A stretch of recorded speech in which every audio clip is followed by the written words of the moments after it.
Nous ne sommes pas des descendants d'esclaves. Nous sommes les descendants d'êtres humains nés libres, puis réduits en esclavage. Depuis plusieurs jours, un débat s'est installé dans l'espace public autour de la décision d'abroger le Code noir. Une annonce présentée comme un geste historique, presque comme une réparation morale, attendue depuis des siècles. Mais derrière l'émotion, derrière les déclarations solennelles, une question essentielle a été largement évacuée. Que signifie réellement abroger un texte en droit français?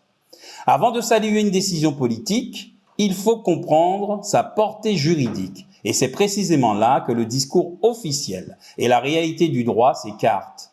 L'abrogation n'efface pas le passé, elle ne corrige rien, elle ne requalifie rien, elle ne reconnaît aucune illégalité historique. Elle se contente de fermer un dossier, sans jamais rouvrir la question de ce qu'il contient.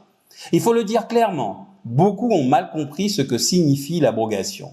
En droit, abroger un texte, c'est mettre fin à ses effets pour l'avenir, sans toucher à tout ce qu'il a produit auparavant. L'administration supprime le texte, mais elle ne réécrit pas l'histoire. Jusqu'à la date d'abrogation, le texte reste juridiquement valide. Conséquence directe, en abrogeant le Code noir en mai 2026, l'État reconnaît implicitement que tous les actes accomplis sous son empire, depuis Colbert, demeurent légalement constitués. L'abrogation ne retire rien, elle n'invalide rien, elle clôt simplement un chapitre sans jamais en contester le contenu.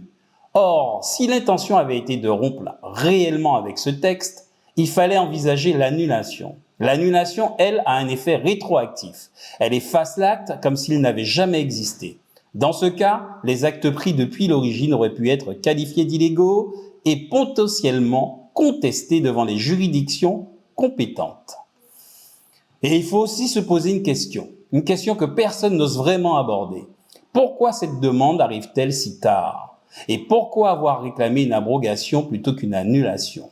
Nos élus ultramarins qui portent pourtant la mémoire, l'histoire et les combats de nos territoires, ont-ils réellement mesuré la portée juridique de leur démarche? Ont-ils été correctement formés, accompagnés ou conseillés pour comprendre la différence fondamentale entre abrogation et annulation? Ou bien ont-ils simplement suivi, sans maîtriser les implications juridiques profondes, laissant ainsi l'État choisir la voie la moins engageante? Ce sont des questions légitimes, des questions institutionnelles, des questions citoyennes, et elles méritent d'être posées. Et en choisissant l'abrogation plutôt que l'annulation, l'État a privilégié un geste symbolique, un geste sans portée juridique sur le passé, une opération de communication plutôt qu'une réparation normative. Une manière de dire « nous tournons la page » sans jamais reconnaître que cette page a été écrite avec l'encre de l'injustice.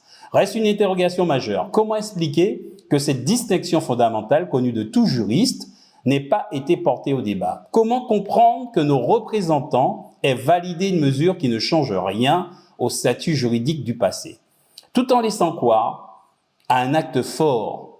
L'abrogation apaise les consciences, l'annulation réinterroge l'histoire, le choix politique a été fait.